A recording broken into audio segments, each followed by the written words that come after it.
Can visuals be a source of historical tradition? Dominant scholarship on visuals, which includes understanding of historical paintings and photographs, has looked at these from the perspective of art history or visual art. The focus of these disciplines has mostly been on high art of avant-garde artists or dominant traditions. Despite the dominant production and large circulation of low art or popular print and visual culture, high art still occupies a central place in the academic scholarship. Why is it that the former has still not occupied an important place in the historian's craft? Jurgar Wasim laments the lack of interest of Orientalist academia in popular prints judged variously as primitive, hideous, vulgar, and heartbreakingly kishy, thereby brushing them aside as unworthy of any serious academic consideration. David Morgan adds that art historians have largely had use for popular culture only when it has been appropriated by avant-garde artists like Picasso or Matisse. To care about popular culture itself implied something altogether different than being concerned with fine art, that is, with important art, art that plunged towards the future. Thus, while writing an introduction on popular Sikh art, W.H. MacLeod critically argues that even if from the aesthetic point of view they may not appear to be worthy of academic engagement, but as a social historian, we must view this process with much greater concern. He adds that, and I quote, "Popular art in its many forms provide valuable evidence of current attitudes and lifestyle for those who know how to interpret it. Focusing our attention exclusively on great art merely perpetuates a view of history that exalts the elite and ignores the ordinary. Most ephemera is either ordinary or eccentrically extraordinary.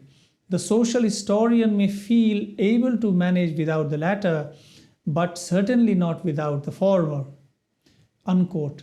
Sufi shrine spaces, as other sacred spaces, are marked by circulation of visuals. However, one of the fundamental differences between the visual of Sufi saint figures and mythical Hindu deities is that the former also visualizes spaces and saints which are no longer accessible to post-partition migrants in the Indian Punjab. Visuals, therefore, become a medium of communication, establishing pilgrims' connection with such Sufi shrines which became inaccessible due to their location in Pakistan. Several of these shrines were abandoned in 1947 since the Sajjadanashin migrated to Pakistan. In this scenario, circulation of visuals of Sufi saint mystics became an important medium to fill the void of partition. These images memorialize Sufi saints and forge new relationships of Sufi saint figures with demographically transformed social spaces. This figure portrays two of the most famous and celebrated Punjabi Sufi mystic poets, Bulle Shah and Waris Shah. Images most possibly copied productions from Pakistan, Punjab. Bulle Shah's poetry, known as Kafi, and philosophy presents a radical critique of Islamic orthodoxy of his times. Waris Shah's seminal work on the legend of Heer Ranjha, the story of romantic love in a Sufi genre, is considered one of the most significant contributions to Punjabi Sufi literature. Waris Shah, while critiquing orthodox ulama, locates popular Sufi and Nath Jogi mystics as objects of veneration. Both these poets and mystics are also widely celebrated in Indian Punjab. Their poetry has been sung by most Punjabi singers, and Waris Shah's Heer has been adapted in several popular Punjabi films. Punjabi Sufi poets and their poetry perhaps constitute an important vertex where the imagined boundaries of religiosities intersect. This image is a representation of popular murid along with his peer and constitutes an important mode of sustaining the shrine's relationship with popular piety.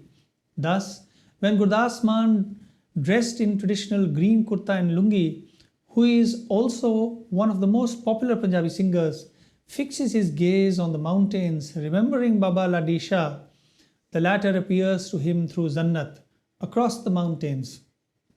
This representation articulates physical, ritual, and historical contexts of seeing, as well as situates a subject, object, and audience of the visual gaze. It also illustrates Man's relationship with the Pir and his role in the present day management of the shrine, which has been bestowed upon him by the Pir itself. The hedge, which physically separates the Pir and the Murid in time, however, connects them through a gaze. Photoshop images like these capture contours of saint veneration in a variety of ways. To the viewer, these are guides to the flow of barakat transferred as it appears from the Pir to the Murid. The possibility of creating this medium in local studios specializes their production and becomes guide to popular piety. Images mark every day with sacred meanings, devotion, contemplation, veneration, submission, barakat.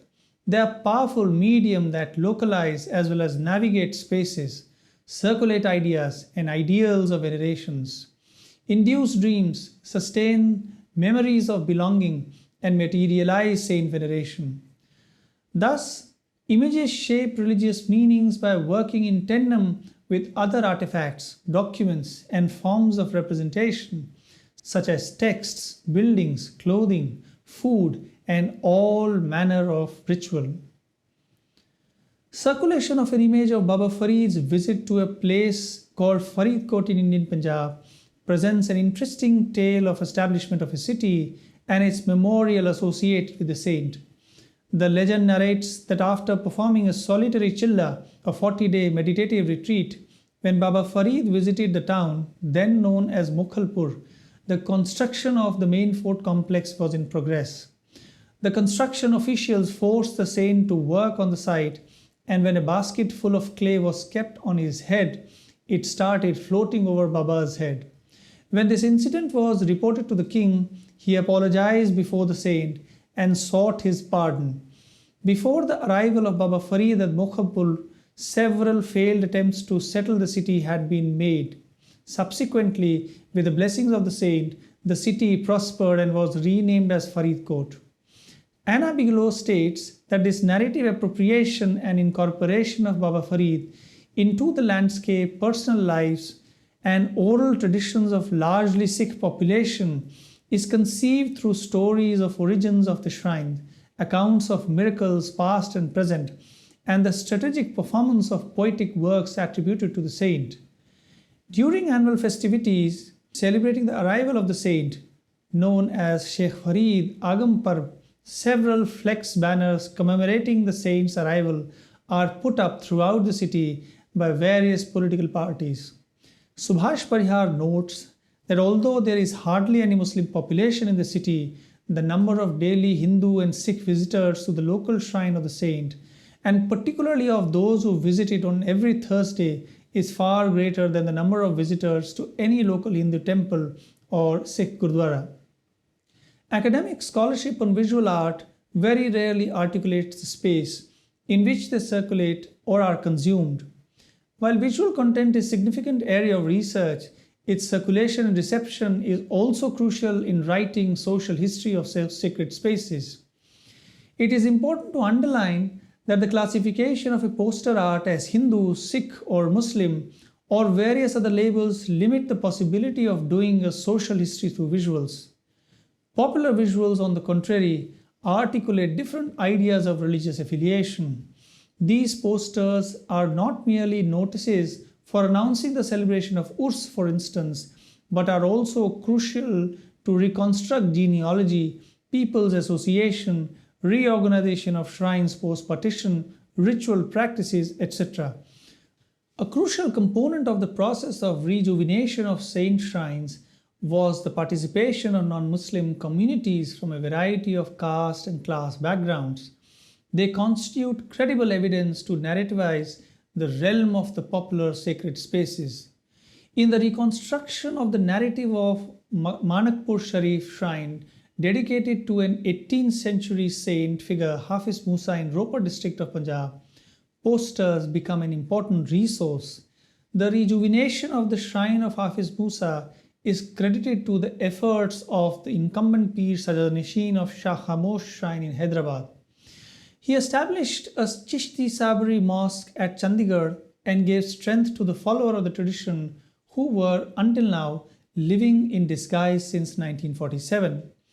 He also reinstated the ritual tradition at Manakpur Sharif, remained in Manakpur for a few weeks in a year, and thereafter left for Hyderabad. Gradually, the rituals of the shrine were reinstated and its links with Shah Khamosh were strengthened. One of the important initiatives in the year 2010 was the beginning of a wrestling competition known as Kushti Dangal at Manakpur Sharif, with the cooperation of Sikh and Hindu community of the area.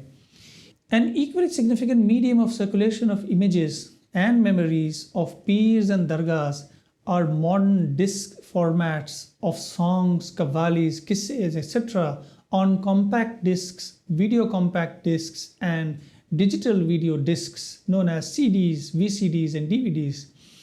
The easy production and reproduction of these formats at local studios has virtually wiped off conventional cassettes from the marketplace. These discs primarily focus on the production of audio recordings along with dramatic performances narrating the legends and life of popular peers, saints. These audio recordings are also mixed with musical performances of singers and images of peers and shrine spaces. An important function of these productions is the reproduction of popular Punjabi folk compositions from Pakistan that includes albums of Alam and Arif Lohar, Nusrat Fateh Ali Khan, and Rahat Fateh Ali Khan, among others. Qawwalis constitute an important element of production with primary focus on qawwali performers from Malerkotla in Punjab. Many other collections of Kalia Sharif, Ajmer Sharif, Baba Lakhdata and Ramzan, etc.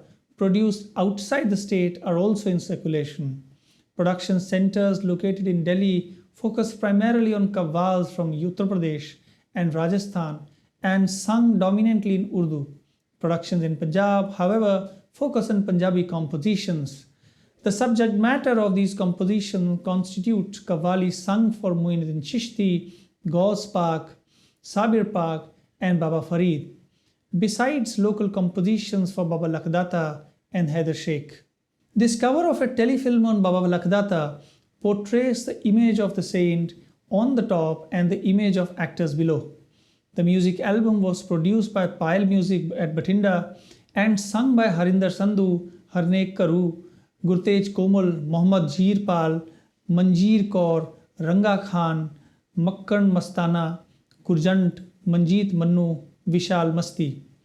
Albums on Baba Lakhdata are also produced from Himachal Pradesh and Rajasthan. In a similar fashion, music and video productions on Peers of Doab create the life and on some occasions are first attempts to record their narrative histories. Tracts and pamphlets in regional Punjabi medium, Hindi and Urdu are also in circulation at popular Sufi shrines. Texts and images inscribed on their covers front and back also play a significant role in circulation of history, legends, and narratives about a local saint or his shrine. This medium is less popular among urban Dalits, who also constitute a majority unlettered population. These book covers and illustrations continue to be a relevant resource for circulation of images and narrative historiographies and hagiographies of popular Sufis and their shrines.